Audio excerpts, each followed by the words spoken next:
Hello,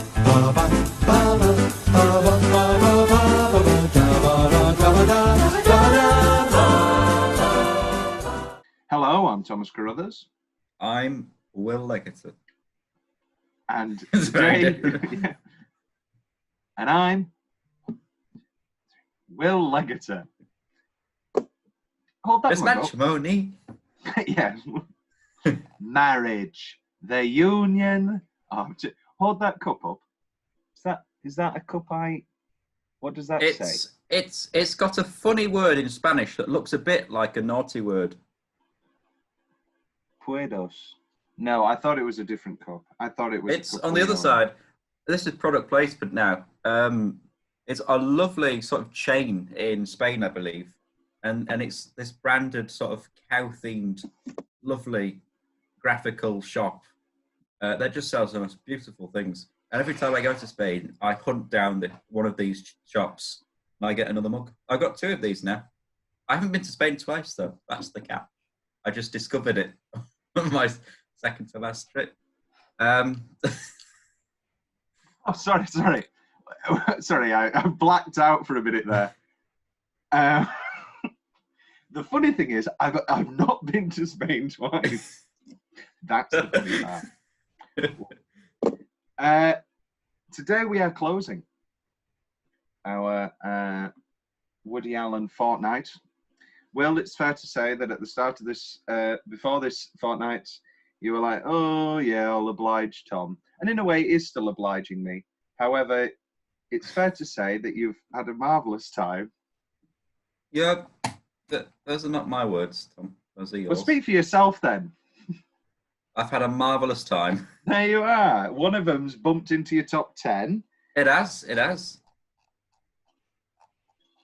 hasn't been one of them that you haven't thought was at least great. Sure. Oh, does this lead into today's episode? No. Oh, good. No. But Carruthers and Misdemeanors is your favourite Woody, is it? Yes, No. which I'm going Interesting. to. Oh, now, Will, here's a what was I going to say? Oh, I can't remember. I blacked out for a moment there. No, but you're right. It is my favourite. This is my favourite Woody Allen film. All I do is dream of you the whole night through. You told me over and over again you'd leave Miriam. We made plans. I didn't. You did. With the dawn, I still go on dreaming of you. I know I told you this before, but if you play your cards right, you could have my body. Wouldn't you rather leave it to science? You're every thought, you're everything, you're every song I ever sing. If the woman won't listen to reason, then you go on to the next step. What, threats? Violence? What are we talking about here? She can be gotten rid of. I mean, I know a lot of people. Money will buy whatever's necessary. I'm not even going to comment on that. That's mind-boggling. And were there more than 24 hours a day, they'd be spent in sweet content, dreaming away. I think it perfectly emulates the drama, the humour, the thoughtfulness, the happiness, the sadness, the deep longing, the pain of human existence, and also has 5 minutes of a fart joke. I think it's Woody's best written film. I think it's the best acted film. I think it is the best of every Woody. I love this film. Will, what did you think of Crimes and Misdemeanors? Hey, listen, marry me. I'm serious. That's the only thing that will satisfy me. Marry me. I'm crazy about you. You're single. You know, my marriage is not going to last. I gotta talk to you. Skies are green, skies are blue, morning, noon, and night too. All I do the whole day through is dream of you. It's a human life. You don't think God sees? God is a luxury I can't afford. Oh no! No, I just lost my notes page. Oh, good. Good. Sorry for the awkward silence. I thought it was very nice. Certainly not my favourite Woody. But... Which we'll get to, obviously, at the end of this episode. Yes. We will rank our... I love it when we rank. It's fun. It's fun. It is fun. What I would say is that it's a very interesting plot, and I have seen it done before. It's not done before. Better? Worse? I don't know what I'm saying. If you take out the Woody plot, if you take out the whole filmmaking plot, The cliff, yeah. yeah, and you've just got the affair, the murder, and that you could take that straight out of a Columbo episode. Yes, you could. I don't know if Columba. I'll have a Columba, please. Sounds like a cocktail. I don't know if Columbo has long stretches about religious guilt, though. Well, it's up to the director Yes, and the it guest is. star. Yes. No, it felt very Columbo to me, which is probably added to. It helps me along the way enjoying the movie because I love Columbo. You do love Columbo, famously. I've never heard anybody say that this film is like Columbo. I've also never heard anybody say that the fact that it's like Columbo helps them along with the movie. Spoilers, I don't have any changes for this film. Do you not? I just don't. Do you have a bunch? I mean, we'll I get to have them one. obviously. And I what's have the one, change. which I think you'll agree with. Oh, how exciting. But I think I will crack you like an egg. Like an egg. Yeah, no, this is just my favourite Woody Allen film. There's no way around it. We have two plots which in ways mirror one another, but in ways don't, and such. We have Judah Rosenthal dealing with Dolores, an affair, which ultimately leads to her, I was going to say assassination, her being killed, and his guilt about that, dealing with that guilt. Meanwhile, we also have Cliff, Woody Allen, who is falling head over heels in love with Mia Farrow, whilst unknowingly being in a love triangle with his brother-in-law, the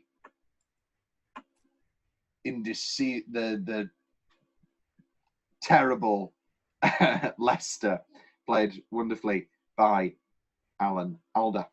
Now, opening line Hall of Fame, we're all very proud of Judah Rosenthal's philanthropic efforts. Sets the world of Carruthers and Misdemeanors up. It's a stamp collector. Yes, he is. And he'll also tell you the best hotel to stay at and the best restaurant in Paris. YouTube comments. I've always thought that Crimes and Misdemeanors was Woody Allen's masterpiece.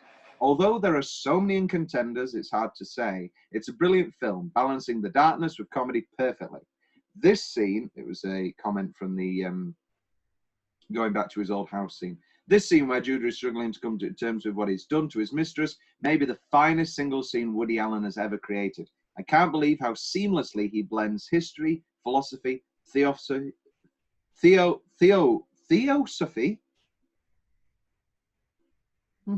atheism, and plain old moral horror into this 1 hour and 40-minute piece. It just leaves me speechless how amazing and writer and filmmaker he is. I think that's what I said earlier, wasn't it? Is that the kind of nonsense you use on your pupils? Do you not find human impulse is basically decent? It's basically nothing. Such a cynic, my sister. A nihilist. Back to Russia. Well, listen, I happen to agree with May when it comes to all that mumbo-jumbo. How can you say that? You come to every Seder, you pray in Hebrew? Yes, I'm going through the motions. It's like any ritual. It's a habit. What are you saying, May? There's no morality anywhere in the whole world. Listen, for those who want morality, there's morality. Nothing's handed down in stone. Sal's kind of faith is a gift. It's like an ear for music or the talent to draw. He believes, and you can use logic on him all day long, and he still believes. Must everything be logical? And if a man commits a crime, if he kills, then one way or another he will be punished.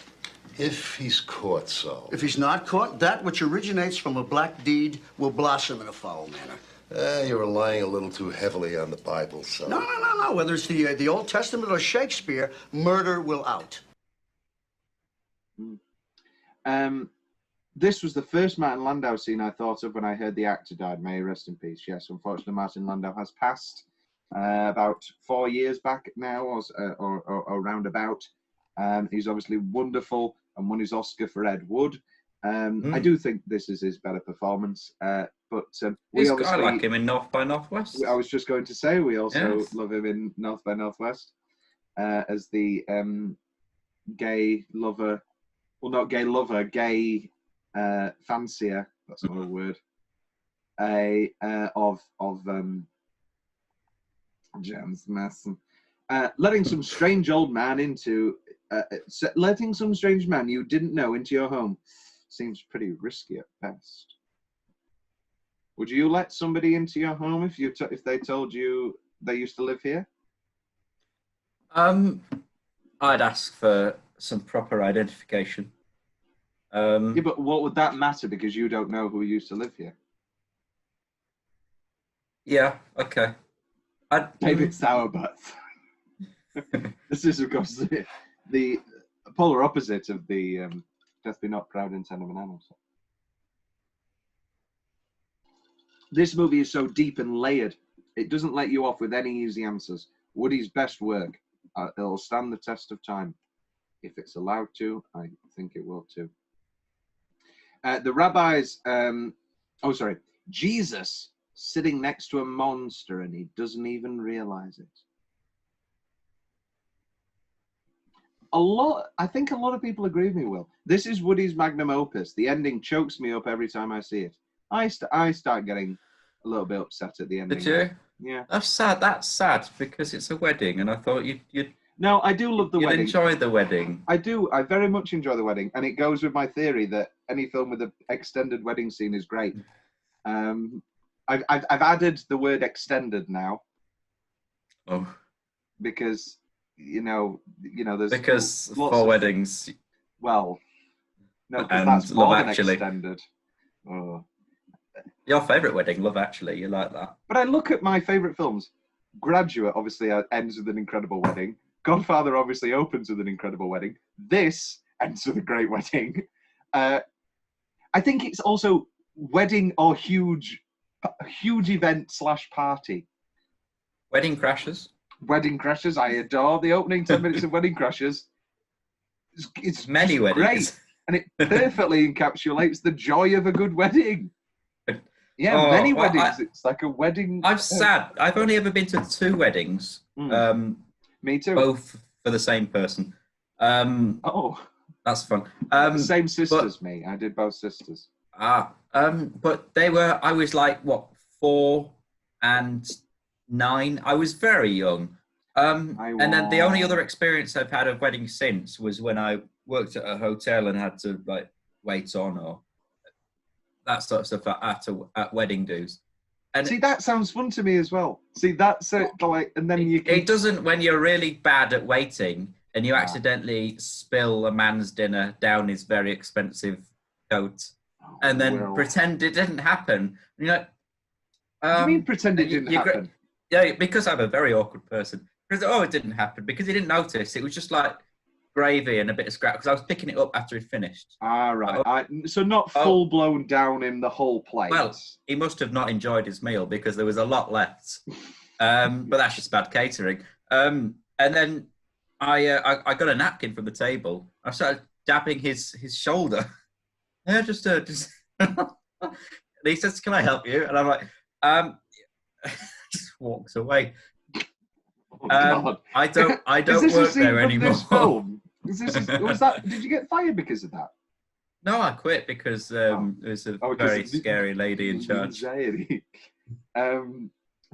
story. Get that in a script. That's ripe for a script. I'll steal it. You've got a year to put it into a script, or I'll steal it. That's the deal. Why do you like that idea? I'll give you a year and a day, like Jane Eyre. Oh, but I'm writing a musical. I can't write 2 things at once. I mean, no, you have been, but one of them isn't a full-blown musical, writing the orchestration from scratch. Yeah, but you're not writing the scenes for that musical. I am. I'm taking You're adapting. I'm adapting, which some would say is harder because it doesn't flow. I have to always go back and look at scripts rather than just writing what was in my head. So there. You could say that's harder. I disagree. I think writing, for the record, Will is adapting a musical. at his university of Peep Show, and yeah, no, I think because at the end of the day, you're just figuring out links. I'm completely undermining what you're doing for the purpose of a argument, for the purpose of a debate, but you're just creating links. Sure, that's nowhere near as the writing of the songs is the hardest part there. Yeah. It is very hard to write a song. Yeah. And obviously you can't put your own funny things in because people are coming for the Peep Show name. And it's like when cover bands go, "Oh, this is one of our own songs," and everyone goes, "Boo!" No, I've thrown in a few of my own spins on references and jokes that have been weaved among. Like they're not verbatim, but I'm like in one of the drafts for a song. I'm not using it anymore. But there's a subplot where Mark's really ashamed about his massive balls, and I'm rhymed spoken with misshapen scrotum. It was very, very, very funny. So that's a sneak preview of the sort of humour to come. They're so lovely you could dote 'em. You can have that. There you go. Yeah. Scrotum, dotum. Come on, Will. This is right, but you could say it. I'm really cold. The best way to write lyrics: figure out the funny words that you want to make rhyme. And then just skim all the other stuff and just make up new words like Shakespeare, Dickens, Seuss, all the best. Best 10-minute stretch, William. Why don't you kick us off? I would love to. I've got telling Woody about the guy she met who took pleasure in water sports. No. It's not water sports, is it? Poo's not solids. No. What's the term? He did a wee, didn't he? Did he do a wee? He went to the bathroom. Oh, no. I've always thought he pooed on her.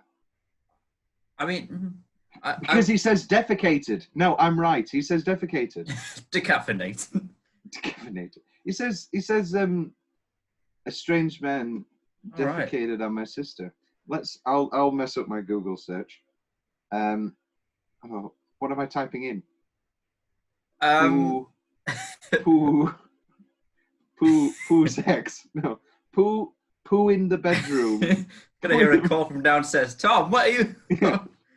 Poo in the Bedroom is a short story by A.A. Winnie the Milne. Pooh. Yeah. No. At night my son smears poo on himself in his bed. No, I don't. Shit the bed, Urban Dictionary. Okay, this will lead us. No, because shit the bed. I know what shit the bed means. Oh, rest in power? No. It's in Zanzibar. Shit the bed. Not shit the bed, but no, that's water sports. Yeah. No, but he says, "Would you like the river or the earth?" Earth. Yeah, is it something to do with earth? Oh, what? Yeah, water sports. Earth.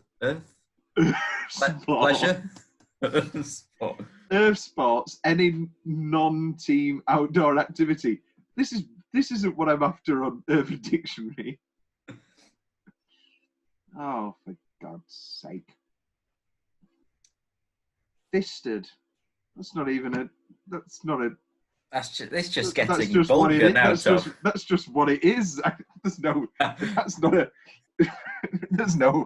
what fisting is. Roy Walker. Okay. Enough about fisting. I also like the whole going back to the apartment, finding the body, thinking back, tracing step. I love that. Schubert. Wonderful. And I've got the end, the wedding, and the party, Woody looking over, and she's with another man, and he's just so sad. And then they get married all of a sudden, and he's just even sadder. And then the collapse. Oh, it's just so sad, Tom. But it's not really sad because we know the real story. Yeah, and that ended really happy too. Yeah, there's the great wedding singer joke where she goes, "This'll end. Your relationship will be great," because it's set in the 80s, but but it's from the 90s. And they're like, your relationship's going to be great. Like Donald and Ivanka and Mia and Woody. And there's another one that I can't remember. It's a funny joke. Guilty as charged. I really love The Wedding Singer. Oh, I mean, I love Sandler. Yeah. Have you seen the musical? No. Is that good? No. You don't think God sees? God is a luxury I can't afford. Now you're talking like your brother Jack. Jack lives in the real world. You live in the kingdom of heaven. I managed to keep free of that real world, but suddenly it's found me. You fool around with her for your pleasure, and then when you think it's enough, you want to sweep her under the rug? There's no other solution but Jack's bed. I push one button and I can sleep again nights. Could you sleep with that? No. Is that who you really are?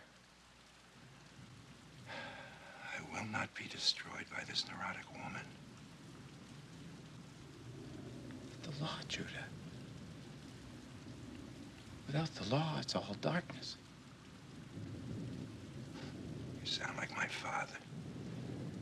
What good is the law if it prevents me from receiving justice? I don't know, but I did a panto, and the final song of the panto was oh, that's it. Oh, when it's your wedding day, and that was from The Wedding Singer because they don't use any of the 80s songs from The Wedding Singer. Oh, I don't. If you're going to base a musical off a film, you need at least the song that's associated. Like, I don't think Pretty Woman's in the Pretty Woman musical, is it? There's no Garfunkel and Simon, which is the correct order to pronounce their names. I don't know where. Pretty Woman. No, they didn't. There's no Roy. I'm thinking of Mrs. Robinson. Very different. That's not that's not even the best song in Pretty Woman. No, it's not. It must have been love, but it's over. And also, I really like I'm the king of wishful thinking. I'm sure we'll get to it. We won't. I hate Pretty Woman, famously. I will. Really? There will be 10 episodes of, I don't know, Tom Fate, 10 more Woody episodes if we ever do Pretty Woman. Oh, I want to do a Richard Gere month. Yeah, we can do Richard Gere. What would that be? Oh, no, we're doing Chicago musicals, aren't we? We've already penciled in Primal Fear, which is the best Richard Gere movie. He's not really done anything else, has he? He just does B movies. Arbitrage was really good. American Gigolo was really good. I think I've seen Arbitrage. Officer and Gentleman, of course. Oh, yes. And there's now an Officer and a Gentleman musical. We're going full circle Is there? On our little Wonderful. tangent. And they include, obviously, Up Where We Belong. What's the other song from... There's other songs in Officer and a Gentleman. I can't remember. Have you got any other 10-minute stretch as well? No. Okay. I've got Rosenthal intro, specifically the, oh, he was so nervous.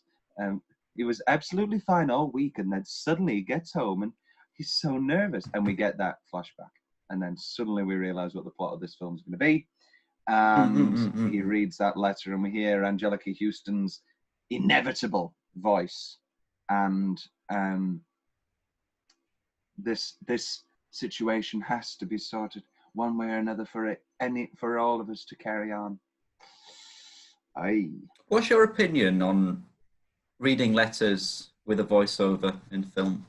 I like it. Right. I've always had a weird thing about who's reading them. This works perfectly because he would obviously hear it in her voice. What really annoys me is when people read letters and we hear the voice that they've never heard. So if Claire Bloom, the actress, I can't remember the character's name, if she was reading the letter and we heard Angelica Houston's voice, that'd annoy me. Yeah. Yeah. She doesn't know what the voice sounds like. It's my same problem with Saving Private Ryan. The ending, sure, it's a great reveal. Oh, it wasn't Tom Hanks, it was Matt Damon. But that makes the rest of the film stupid, because how did Matt Damon know about D-Day? How did Matt Damon know about the whole fucking hour and 50? Oh. What's your favourite letter read with a voiceover? Mine is... Oh, go on. Oh, I like Tough Guys Don't Dance. What's that? It's the one where he's on the beach and he's like, I'm having an affair, and he's spinning around. Oh, and he's that, doing, yes. Oh, man, oh, God, oh, man. God, oh, man, oh, God, oh, man. That's great. But obviously, it's Shawshank when Morgan's reading it under the tree. Brooks. Or I really like the middle of Hannibal, where Hannibal sends the letter to Clarice and he goes, I hear you're back in the case. If so, goody. Like, lots of fun. Ta-ta. And then at the ending, and then when you're listening to the soundtrack for Hannibal, you always forget that at the end of the piece of music, they put Anthony Hopkins going, ta-ta. And it scares the shit out of you every time. Because you're like, oh, because it's beautiful music and it's quite soothing, and you're going to bed, and then suddenly in the back of the corner there's ta-ta, and you go, ah, it's great stuff. Back to your 10-minute stretch. Yes, I have the wedding. Obviously, I love a wedding. The introduction to Clifford. Yep. And the sort of low point where the guilt is really getting to him, and we go back to the family, and for the Seder, and Cliff's at his lowest point as well, and he confesses again to he confesses his love just one more time. You know, he's got to, you know, try and get it in there again with poor Haley, and it's a rough going at it. Who do we feel sorry for? Angelica. Yeah, okay. Yeah, no, definitely Angelica. She shouldn't die. It's one of those movies. I'll ruin one of Tom's big questions now. First time you watch this movie, you're like, oh, come on. Haley's a bitch. Why did she leave Cliff? Then you watch it again, and you notice all these little things, but she's never leading him on. No, she's never into him. She's never into him. I think she's into. No, I think she's contemplating. I do think she's contemplating it. I think she's going, yeah, no, this could be a nice guy. I think the singing in the rain curry scene is the closest she gets to, like, which I'm agreed. I'm with Woody or Clifford. That's just like a dream. Watching a film print of singing in the rain, eating great curry, and well, I'll be doing that tonight. Yes, but watching Chicken Run and eating a curry. A far better film than Singing in the Rain. Great music. The music in Chicken Run could challenge the music in Singing in the Rain any day of the week. And you can quote me on that. Yeah, isn't Chicken Run #1 on the American Film Institute's 100 musicals of all time? Oh no, sorry, no, that's Singing in the Rain. Sorry, I forgot.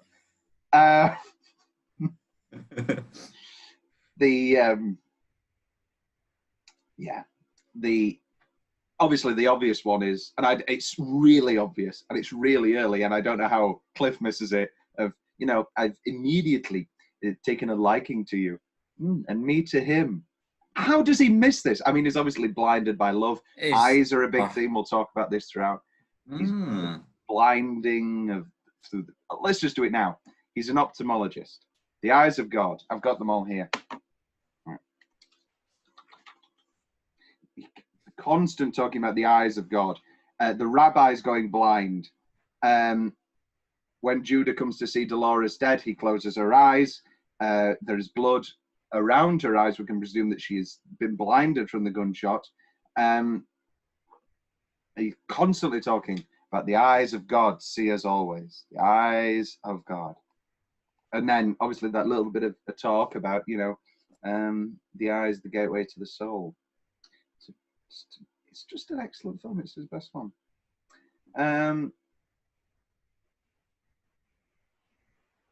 Where are we? My specific favourite part, that's it.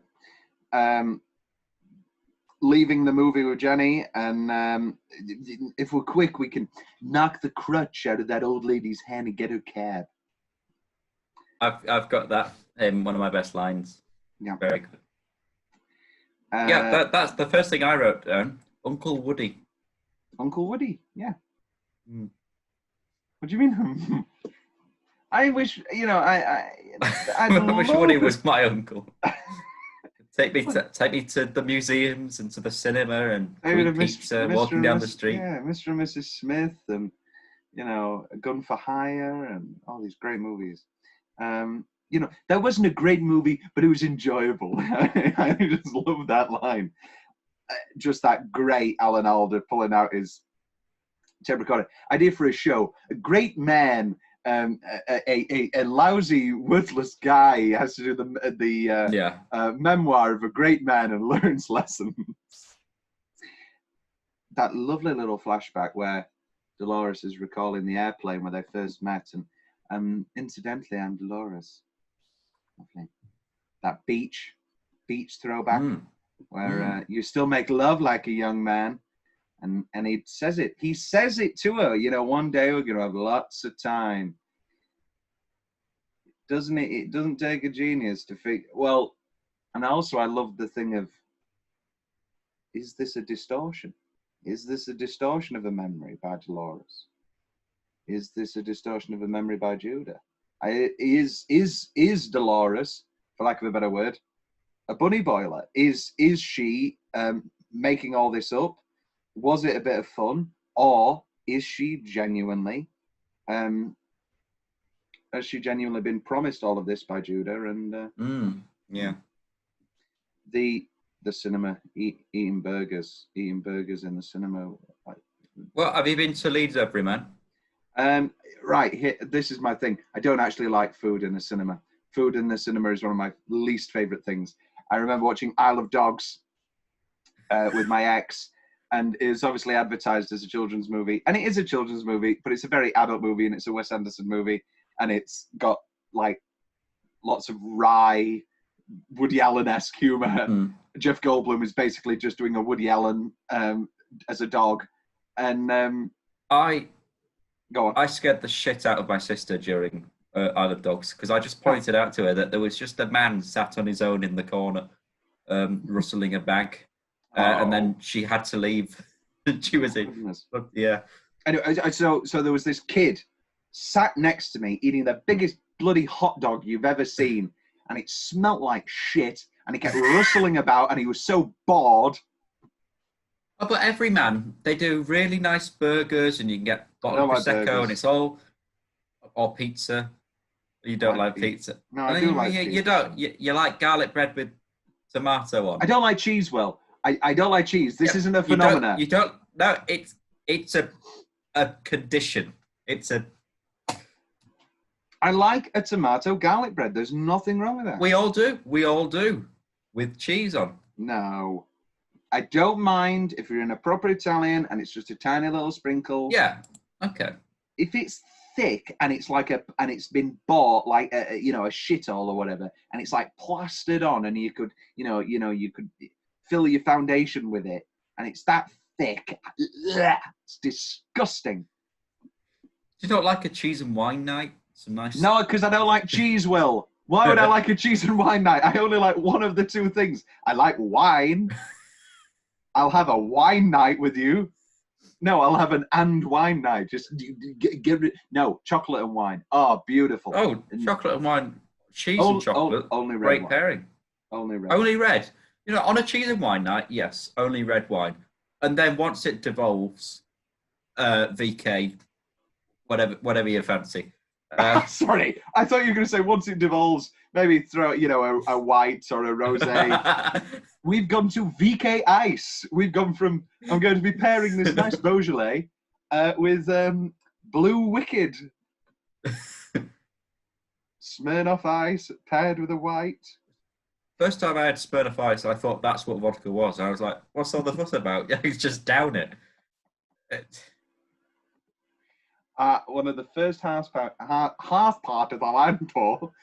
parties I went to, I brought a 4-pack of Corona and brought my own lime, and then said, "Can I have a knife, please?" And I cut my limes because I was brought up right, and you have Corona with lime. You do have Corona with lime. And they were like, "What are you doing?" Has to be ice cold. Has to be ice cold.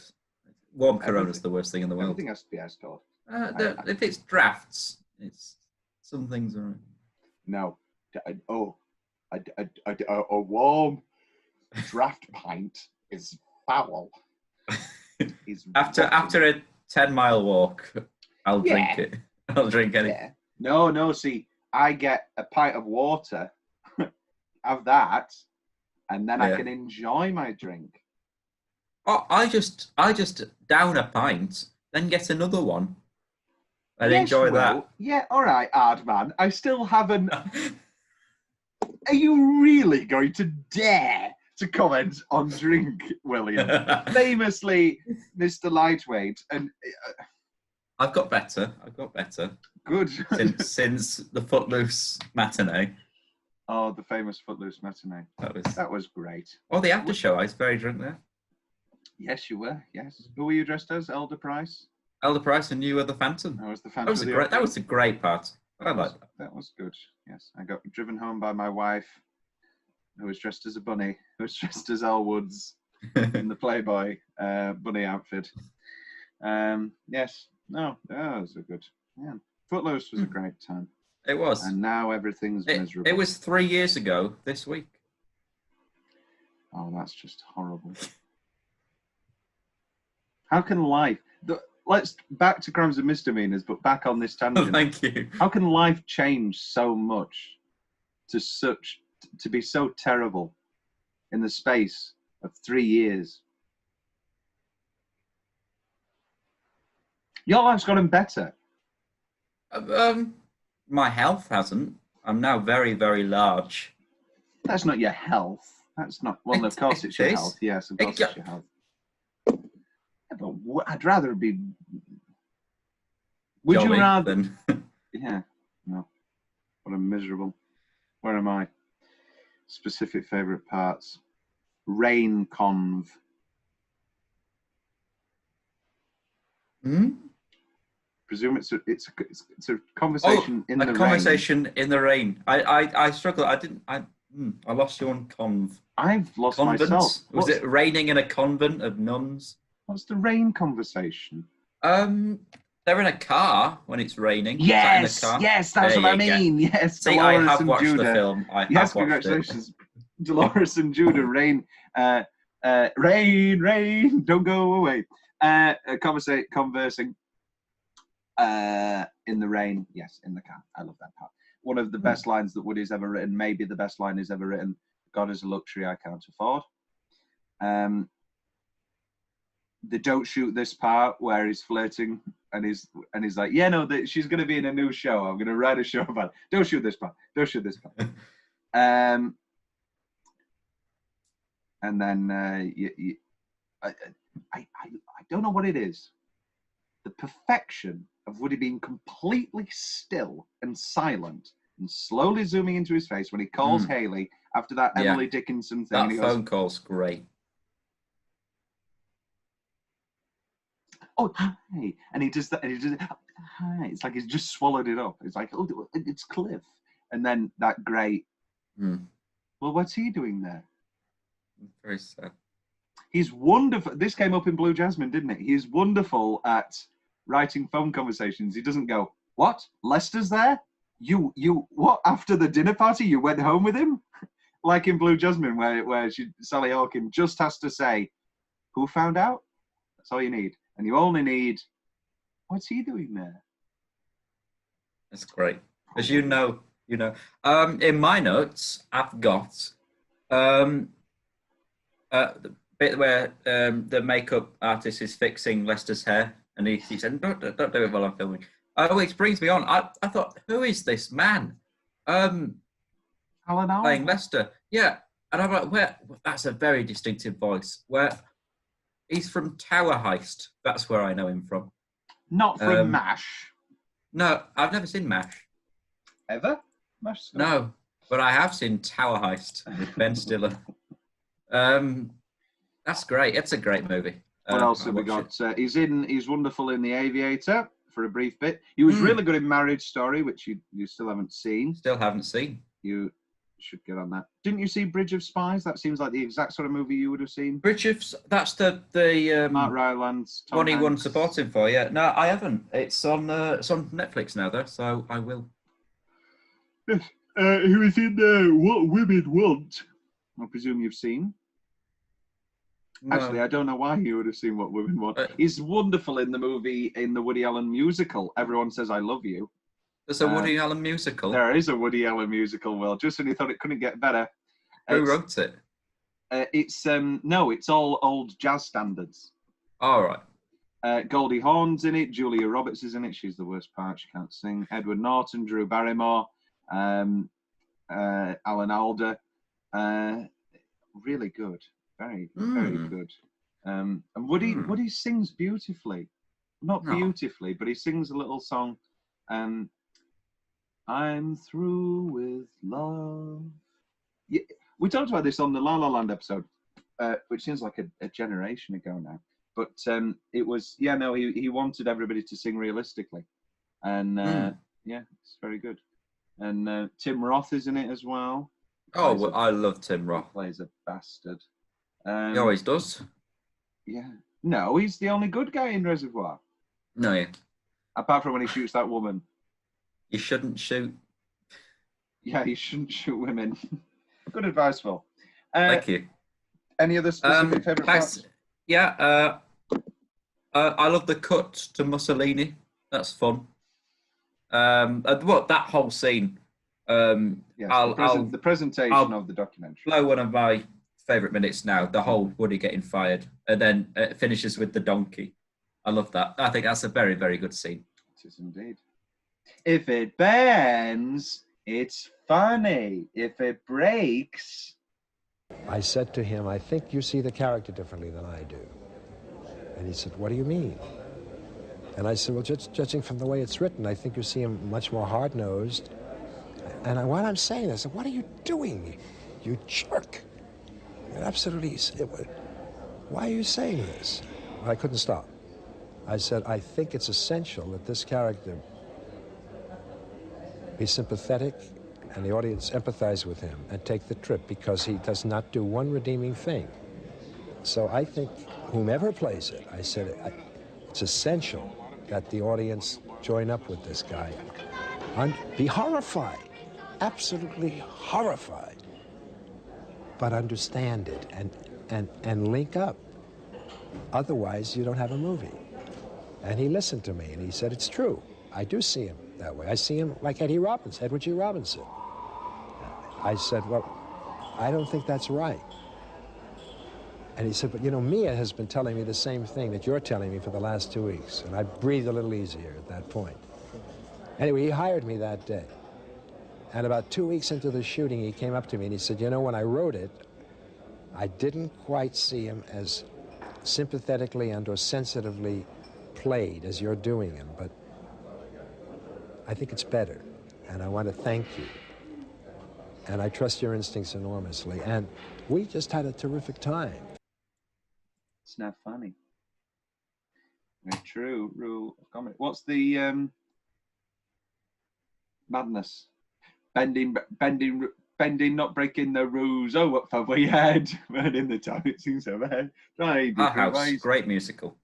Oh, no, bad musical. Bad musical. It's fun. It's fun. It's a lot of fun.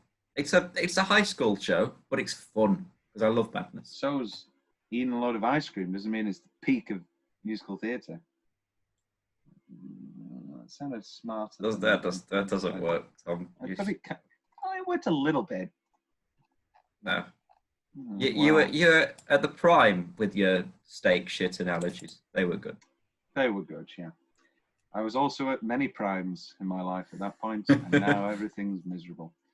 Like the Oscars this year, Driving Miss Daisy? Are you kidding me? What the shit? Dead Poets Society's the clear winner there. Over Crimes and Misdemeanors? Yeah.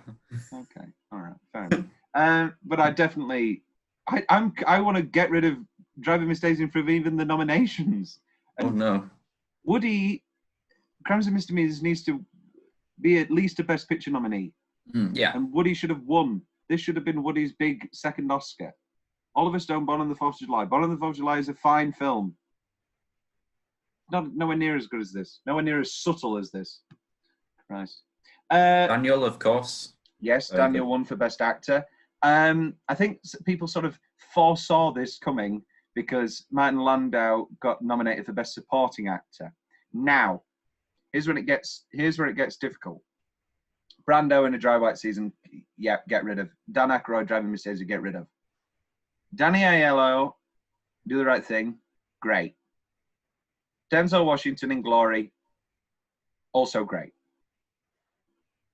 I think Martin Landau is the best performance there. I do. I think Martin Landau is the reason this film works so brilliantly well. What did you think overall of Martin Landau's performance in this film, though? I thought it was very good. I've not seen Denzel in Glory, so I wouldn't know whether to top him. But I'd imagine it would be difficult. It was very good. He is very good, and it has to be said. Are we missing any other nominees here? I'd say the clear nominations are Martin Landau for Best Actor and Alan Alda for Best Supporting Actor. Yeah. These just He's seem very like good. clear nominations to me. Well, you got to play the system, haven't you? Yeah. Also, Angelica Houston is better in this than she is in Enemies of Love Story. But does she have a larger role and not get killed off in the first half hour? Yeah, but she's in that first 40 minutes a lot. Yeah, but she's in it more than Lecter's in that thing. Yeah, but that's a bit different. That's a bit special. In this, the only sort of time where I thought, okay, that's a great performance was when she went on the full rant about, okay, you promised me all these things, that big establishing shoes. But then from then on, you kind of forget about it. But I don't know whether that's the intention of the film. I wouldn't nominate. Oh, it's When Harry Met Sally year. This is When Harry Met Sally year. This is one of the finest 5 screenplay nominations I've ever seen. And I don't think Dead Poets Society is the best. I think it's the third best. I think Crimes and Misdemeanors, then When Harry Met Sally, then Dead Poets, then Sex, Lies and Videotape, then Do the Right Thing. I think the screenplay for Do the Right Thing is at least the 4th best thing about it. I think it's a far better directed film anyway. Blah blah blah blah blah blah blah blah blah. Editing. Did Crimes and Misdemeanors? No, come on. Let's give it a nomination. God damn it. Ugh. How dull. Yes, very infuriating. Best single minute. Oh no, your favourite building / set. I've got 2 contenders. One that I thought is definitely my favourite building, and one that I know is your. Oh. But they're both my 2 favourites. My favourite building is the wooden house. We know when the Rosenthal house. Yeah, is incredible. It's lovely. It's a shame there's just black tarp all over the grass. It's not over the grass, it's over the pool. It's the winter. Right. Oh, come on, Will. You don't need a flashback of them diving in to tell that that's a pool. You do. Boom. And then a big placard saying winter 6 months later. I don't know. No, but the wood and the big winding staircase going up over to the top. It's wonderful. The little pool house is lovely. Oh, I want to build a house like that. With those, I don't know. What's the official term, Will, for the shelvings that you poop and they pop out? Cupboards. You could call them panels. I don't know. But also the movie reel room. I know you'd enjoy that. I do love a film like that. Yes. But I'm definitely agree with you. It's the Rosenthal house. Oh, thank you. Especially with that tarped grass. Best single minute. It's the Seder. I mean, it is the Seder. Oh yeah, I've got that. The bit where him he just standing there. Yeah, the bit where he interrupts and he goes, "But what about murder? Who said anything about murder? You did." It's exceptional. It's haunted me ever since I first saw this film, and it will remain with me for the rest of my life. However, on the absolute flip side of that, it's the sister, a strange man defecated on my sister scene. Yeah. Have you ever been tied up? That incredible punchline of, this man could have robbed you and or killed you, and I would have preferred it. Great stuff. Great stuff. I love Jerry Orbach in this film. I love the two scenes with the brother. Jerry Orbach is famously the voice of who? I don't know. Mesdames et messieurs, ladies and gentlemen. Oh, is it? Yes. Ewan McGregor. Yeah, yes, Le Fou, yes. No, Lumiere. Did you know, Will, that Lumiere is French for light? Did you know that Le Fou is French for the fool? Did you know that Belle is French for beauty? What's Gaston French for? Twat. I don't know, actually. Let's have a look. Elegante? No, Gaston's just a name, isn't it? Maybe Gaston. From the Gaston or Gastron. I mean, Gaston translation. Vass. Oh, no. Yeah, no, George. George. Oh, it's French for George. There you go. Here's a question. I've never understood when names are French for something or something. Yeah, he allowed me a lot of room. It was lying on the table all day. By sheer chance, you didn't open it. By a miracle, I got it first. He's unique in that he doesn't settle for anything less than perfect, and he never gets that. And I think everyone strives for that on his set. I think the property men, the cameraman, I mean, everybody is working towards, what you get is the feeling that you're doing something special. And I don't think that happens everywhere. He's unwilling to accept less than the best. And I think you know that very quickly. There's nothing, he's not trying to please anybody but himself in the best possible way. He's interested in producing something of mine. Your first child. And I loved acting with him. I missed the director in the scenes when I was acting with him because he's less definitive, you know. Whereas when he was next to the camera, he would come in and he would be very clear as to what didn't work with the scene. Oh, what? Yeah. I don't know what you mean. Well, you've got like the Spanish, that would be Jorge. And then like my name in German is Wilhelm. Yeah. Why change? It's a name. It's just a name. What's in a name? And then the Thunder. And Murder. The Murder of Dolores. Murder. I've got the initial murder. Yeah, when he parks the car and he's just stalking her into the house. The music is very nice indeed. Exceptional Schubert. I have it here. It's in this lovely little book that comes with the Arrow box sets. It has the soundtrack listings. It's not Hannah and her sisters. It's not Radio Days. It's not September. It's not Another Woman. The track is Quartet number 15 in G major by Franz Schubert. Thank you. Enjoy. Any other nominations? Quartet, another great film. Yes. Any other nominations, Will, for best movie? No. Best line. It's true. The last time I was inside a woman was when I visited the Statue of Liberty. Classic. That's very good. I like that. I wanted to give you this letter back. It's my one love letter. It's beautiful. I'm just the wrong person. It's probably just as well I plagiarized most of it from James Joyce. You probably wondered why all the references to Dublin. Beautiful and tragic and painful. And after the awful deed is done, he finds that he's plagued by deep-rooted guilt. Little sparks of his religious background, which he'd rejected, are suddenly stirred up. He hears his father's voice. He imagines that God is watching his every move. Suddenly, it's not an empty universe at all, but a just and a moral one, and he's violated it.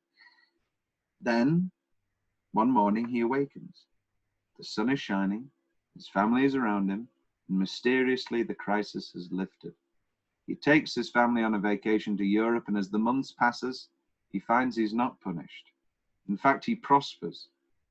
The killing gets attributed to another person, a drifter who has a number of other murders to his credit. So, I mean, what the hell? One more doesn't even matter. Now he's scot-free, his life is completely back to normal, back to his protected world of wealth and privilege. I've just got down, are you in TV too? No, I'm a rabbi. Great. It's a great gag. Sam Waterston is wonderful in this one. A strange man defecated on my sister. Why? I don't know. Is there any reason I could give you that would answer that satisfactorily? What is the guy so upset about? You'd think nobody's ever been compared to Mussolini before. You've seen too many movies. I'm talking about reality. I mean, if you want a happy ending, you should go see a Hollywood movie. I have so much good footage of him. You know, even though we just met, I've taken an instant liking to you, and I to him. It's all that. It's there from the offset. It's there from the offset. What's the change? Go on then. Woody talking in a cinema. No, because he's whispering. No, if you were sat behind him, you'd bonk him on the head. I'd go, is that Woody Allen? Then you'd be like, stop the film. It'd be like, it turned into the wonderful Woody Allen film, Purple Rose of Cairo. I would get the film stopped and I would run off with him and we'd fall in love. A completely platonic love affair. Is that it? Yeah. Yeah, so it is a perfect film. There you go. Okay. Think about it. Yeah. What's the change then?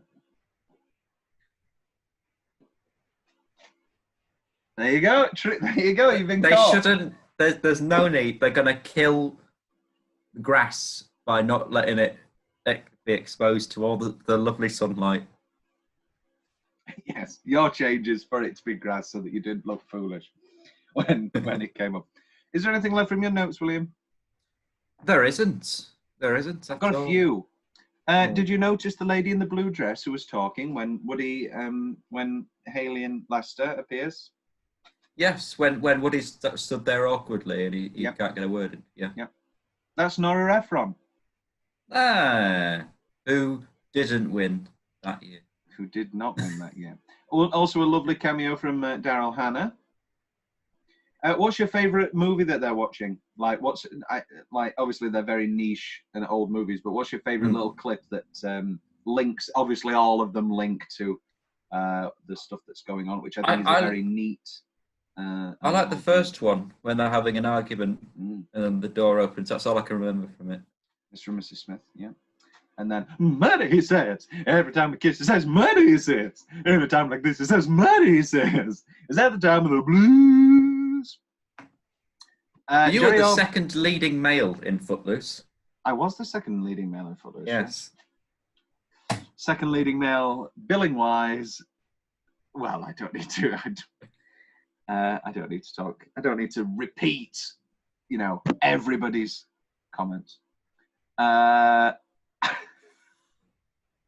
I love how Gangster Number One, or The Last Gangster, the final film fades into 4 months later, and it comes up like that. It's very well done. Did you know that do you know who plays Jenny? Who? Jenny Nichols, who's Mike Nichols' daughter. You like Mike Nichols? I love Mike Nichols. He's one of my idols. Do you know who loves Crimes and Misdemeanors well? Mike Nichols. Richard Ayoade. Oh, wonderful! Because I also like IT, the IT crowd. And he wrote the intro for the Crimes and Misdemeanors section in my little book. Dear Woody, My name is Richard Ayoade. I'm probably the most respectful filmmaker and actor of my generation. I met you once on the set of Cassandra's Dream, another wonderful film with Hugh McGregor and Colin Farrell. Basically, he phrased his introduction, which I always think is a bit of a scapegoat, but anyway, he phrased his introduction as a bunch of questions for Woody to fill in. So, for this week, as well as Tom's big question, we've got Richard Ayoade's big question. Obviously, these are for Woody Allen, but I feel we can comment on a few of them. How did you make such a joyful film about the cold indifference of the universe? Well, by pairing the two matching films. How come you're not recognized as the most expressive comic actor of the sound era? It's a good question, Richard. I don't know. Can we think of a better one? You could say Jim Carrey. Oh, Jim. Hey, oh. He's the most expressive, yeah, but yeah. Sometimes I think Jim Carrey is expressive for the sake of it. My dad can't stand him because he just overacts. But my favourite Jim Carrey performances is Truman Show. Is Truman Show, Eternal Sunshine of the Spotless Mind. It's not Ace Ventura. Even I do love Ace Ventura. Even Me, Myself, and Irene, my other favourite Jim Carrey. It's an understated wackiness. I Love You, Philip Morris. Great film. Great Hugh McGregor, yeah. Nearly all of the key scenes in this film are done in a single take, but they don't draw attention to themselves. How did you learn to stage scenes so well? We talked about this in Annie Hall, but this is the peak of the single take Woody scene. This is why actors love to work with him, because it's like doing a play. Yeah. Because they do these whole... And also, I don't think this has come up before, he doesn't take any more, like 3 takes, 2 takes max. I got right. We'll keep that. We'll go. Next one. You know, he just doesn't see the point in it. He's like, okay, that's good. Like, he's not a Fincher or a Kubrick or whatever. And every time I read about Kubrick using 75 pissing doors in The Shining, I just think, come on.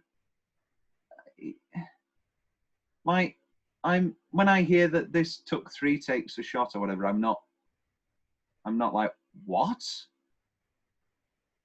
I don't know. And also when I hear that, like, David Fincher took, 50 shots of Jake Gyllenhaal throwing a folder on a chair, I don't go, really? Well, no, I do go, really, because that's insane. Anyway. He loves the film, rightly so. Who did Jake Gyllenhaal used to date? I don't know. Are you Googling it or am I? I might do it now. Okay. Moral choices. Some are on a grand scale. Most of these choices are on lesser points. But we define ourselves by the choices we have made. We are, in fact, the sum total of our choices. Events unfold so unpredictably, so unfairly. Human happiness does not seem to have been included in the design of creation. It is only we, with our capacity to love, that give meaning to the indifferent universe. And yet, most human beings seem to have the ability to keep trying and even to find joy from simple things like their family, their work, and from the hope that future generations might understand more.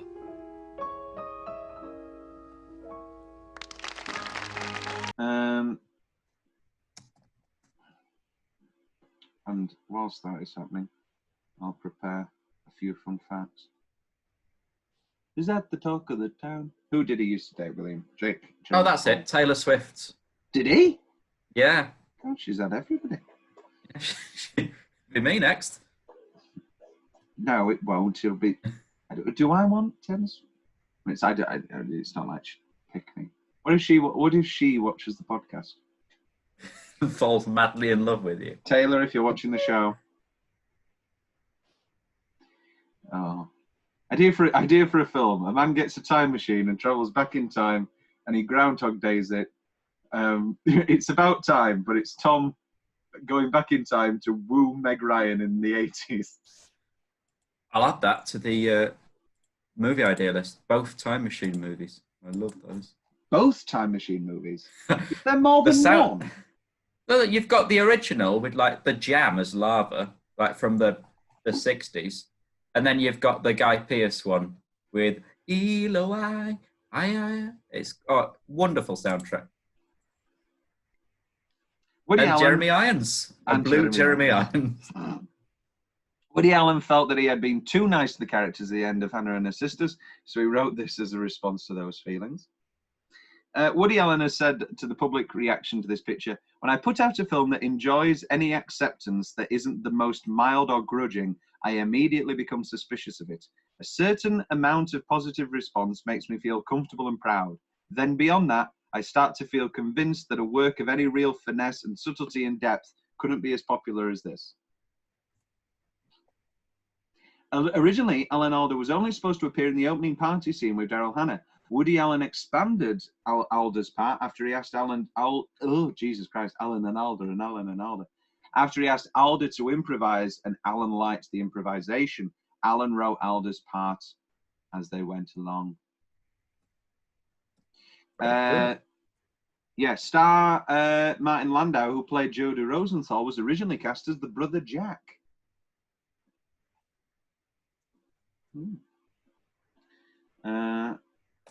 And that's it for facts, I'm afraid. The film was originally going to be called Brothers, but there was a sitcom on at the time called Brothers. By the time the film was released, it was the show was cancelled, so it could have been called Brothers. Anyway, yeah, that's that. It's time for Tom's big question. Is Woody right? Woody thinks the film would be an awful lot better if it was just Judah.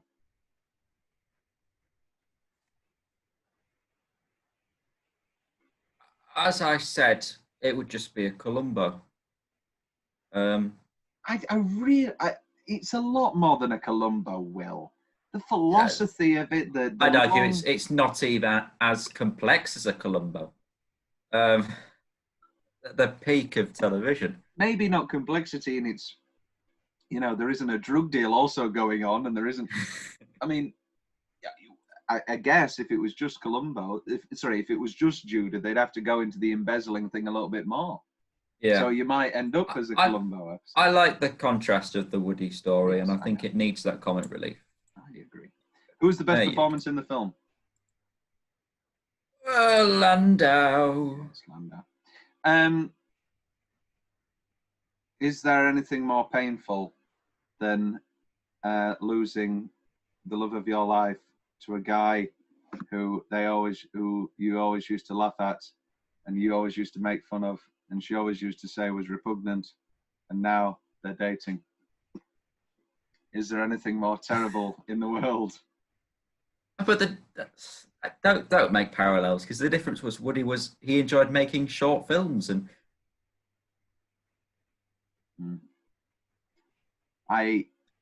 for the record, for the viewer, I think I said I literally. It's a good job she hadn't seen Crimes and Misdemeanors, because she would have noticed that I was repeating lines, because I did say unintentionally. I didn't go to myself, "Oh, I'm going to say Crimes and Misdemeanors." I literally said, we used to laugh at this guy, because it's true.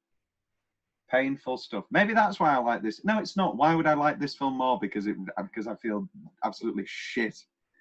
Yeah. What a miserable existence. Synopsis of a sequel. What happened? Judah's never caught, is he? Unless Columbo sorts his shit out and gets on it. It was just one more thing.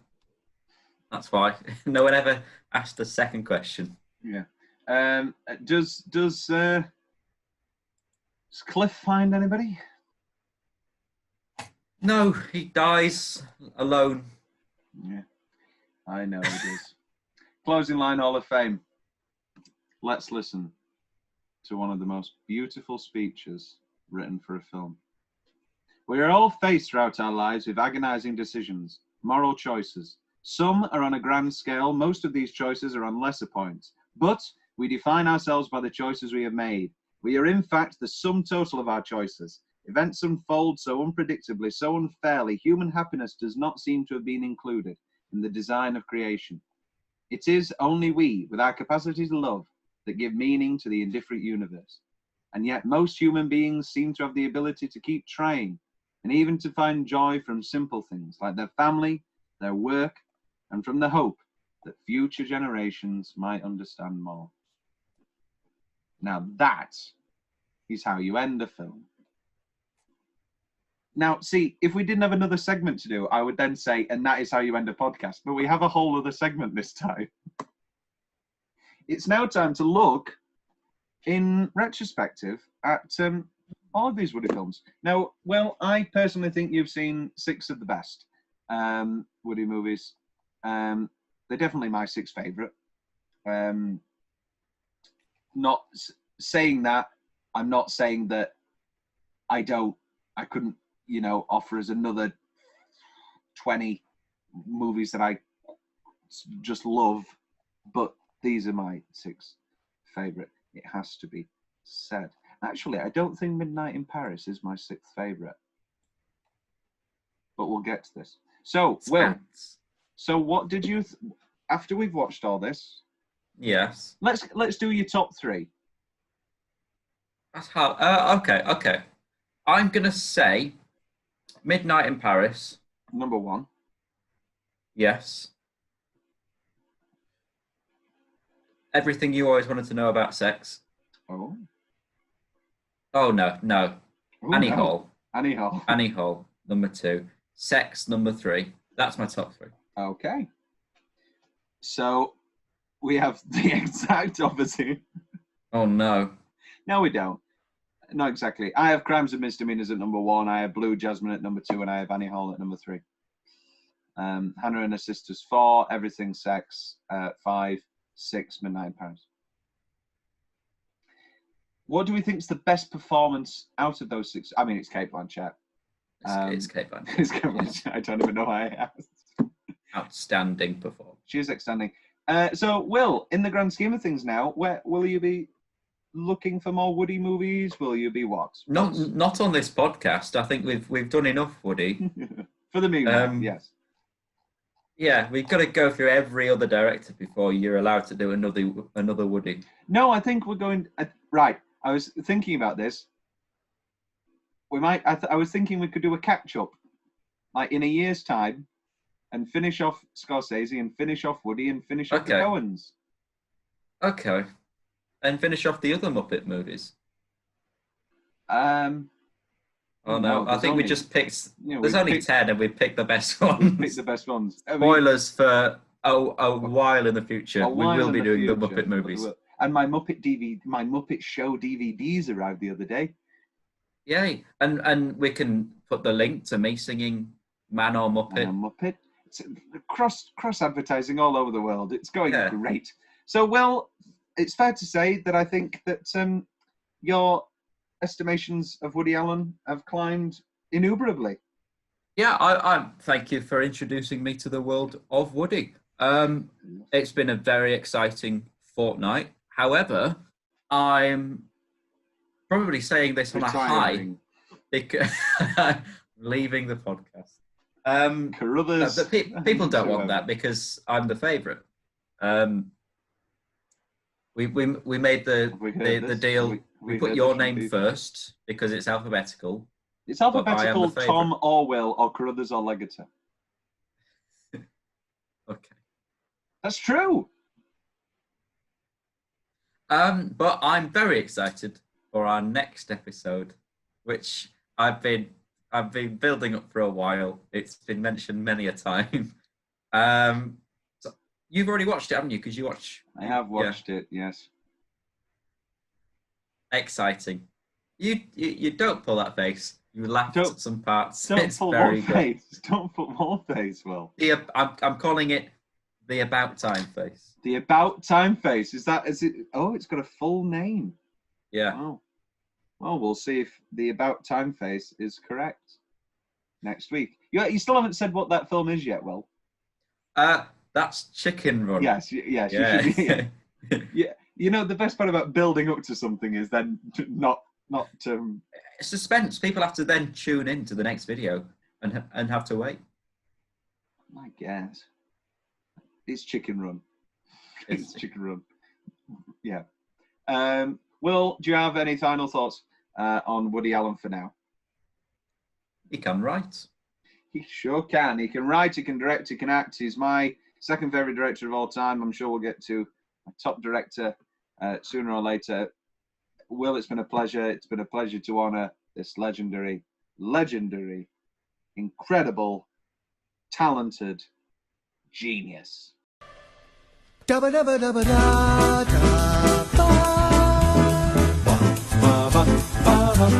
ba ba ba ba ba